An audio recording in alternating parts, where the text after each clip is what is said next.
દાદરાના દેમણી school ફળિયા વિસ્તારમાં આવેલ nitrogen અને ઓક્સિજન ગેસના ગોડાઉનમાં વહેલી સવારે અચાનક જ જોરદાર ધડાકો થયો।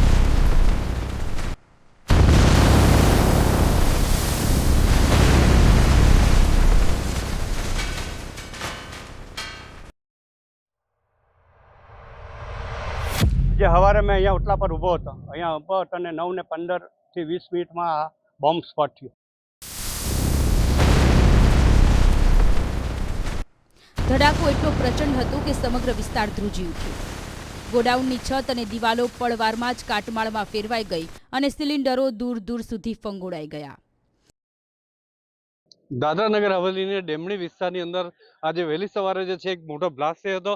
આપને દ્રશ્યોમાં બતાવવાની કોશિશ કરી કે અહીંયા આગળ આ જે ગોડાઉન જે છે એ ગોડાઉનની અંદર નાઇટ્રોજન ગેસ જે સિલિન્ડર જે છે એ રિફિલિંગનું કામ ચાલુ હતું। તે સમયે અચાનક કોઈ કારણસર જે આ સિલિન્ડરમાં બ્લાસ્ટ થયો હતો અને આપ જોઈ શકો છો કે બિલ્ડિંગ પૂરેપૂરી ધરાશાય થઈ ગઈ છે અને વ્હીકલ જે છે એ વ્હીકલના ફૂટચા નીકળી ગયા છે અને બાજુમાં જ અહીંયા આગળ જે છે ડેમની સ્કૂલ આવેલી છે જ્યાં બાળકો ભણી રહ્યા છે। તે છતાં આવા વિસ્તારની અંદર આ પ્રવૃત્તિ ચાલતી હોય જેને લઈને પ્રશાસનની સામે ક્યાંક ને ક્યાંક સવાલ ઉઠ્યા છે।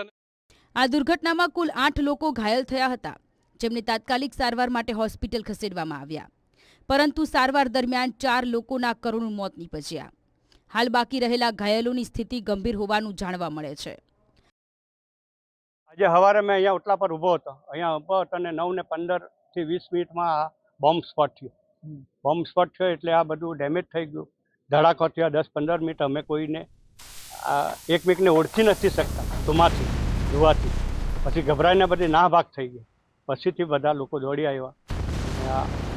કઈ જગ્યાએ બ્લાસ્ટ થયો ત્યાં શું એ સામે આ બધા એ લોકો બાટલા સવારે 8 વાગે આવી જઈને બાટલા પડતો હતા, ખાલી કરે, ઠોકે મૂકે, બધા આમ તેમ મજૂર આવીને બધા અવાજ કરતો હતા સવારે।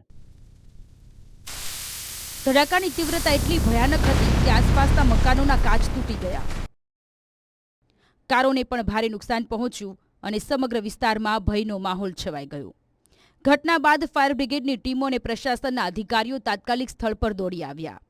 વિસ્તારને કોર્ડન કરીને આસપાસના લોકોને ખાલી કરાવવામાં આવ્યા। કલેક્ટર સહિતના ઉચ્ચ અધિકારીઓએ સ્થળ પર પહોંચી તપાસ શરૂ કરી। ये गैस एजेंसी यहाँ पे चल रही थी, ऑक्सीजन सप्लाई करती थी, वेरियस गैसेस सप्लाई करती थी। किस गैस की वजह से हुआ है उसकी इंक्वायरी अभी चल रही है। जब तक इंक्वायरी नहीं हो हम लोग कुछ भी इसमें डेफिनेटली नहीं आप लोगों को बता पाएंगे। करीब 8 लोगों को हॉस्पिटल शिफ्ट किया गया है। फर्दर इंक्वायरी हो रही है। इंक्वायरी के बाद आप लोगों को प्रेस कॉन्फ्रेंस के माध्यम से सूचना दी। Thank you. रेसिडेंशियल और स्कूल के नजदीक में चल रहा है, कुछ एक्शन होगा? इंक्वायरी के बाद जरूर अगर गलत तरीके से चल रहा होगा, गैरकायदेसर तरीके से तो एक्शन करेंगे। પરંતુ હવે સૌથી મોટો સવાલ, જાહેર રસ્તા પર આ ગેસ ગોડાઉન ચાલી રહ્યું હતું, શું તેને પરમિશન આપવામાં આવી હતી? સ્થાનિક લોકોએ અનેક વખત ફરિયાદ કરી હોવા છતાં શા માટે તંત્ર સૂતું રહ્યું? 4 જણા સિરિયસ છે ને 4 જણા તો લગભગ ડેથ થઈ ગયા છે, આવી માહિતી આવી છે। આ સાહેબ વર્ષોથી ચાલતું હતું, ઇન્ડસ્ટ્રીમાં એ લોકો સપ્લાય કરતા હતા, આજ લગી આવો કોઈ પ્રોબ્લેમ નહીં આવેલો, પણ આજે હું મિસઅન્ડરસ્ટેન્ડિંગ થયું એ લોકોથી, કઈ પ્રેશર કેવી રીતે વધી ગયું એ કઈ ખ્યાલ નહીં આવ્યો, બાકી વર્ષોથી ચાલે છે અહીંયા। ચોંકાવનારી વાત એ છે કે આ ગોડાઉનને અડીને જ એક શાળા આવેલી છે।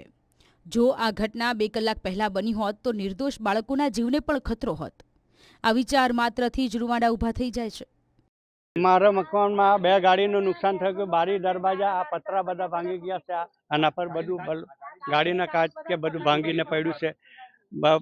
બાકી હાનમાની છોકરા તો બધા સવારે સ્કૂલ ગયેલા હતા એટલે એના ખાતર બચી ગયા। બાજુમાં શાળા આવેલી છે? બાજુમાં શાળા આવેલી છે। આ બોમ્બ આમ બધું 50% સાહેબ નુકસાન મારું વધારે છે। હવે નાઇટ્રોજન સિલિન્ડરમાં બ્લાસ્ટ થયો? હા, પેલો નાઇટ્રોજન સિલિન્ડરમાં બ્લાસ્ટ થયો। 8 લોકોમાંથી 4 લોકોના મોત અને અનેક પરિવારોએ પોતાના પ્રિયજનોને ગુમાવ્યા।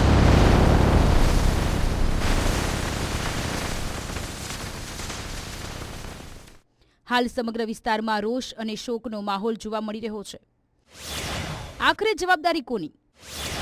બેદરકારી માટે કોણ જવાબ આપશે? અને શું ફરી આવી ઘટના નહીં બને તેની કોઈ ગેરંટી છે? ફિલહાલ તંત્ર તપાસની વાતો કરી રહ્યું છે, પણ જનતા જવાબ માંગી રહી છે। નિલેશ જોશી, ઝી મીડિયા, દાદરા નગર હવેલી।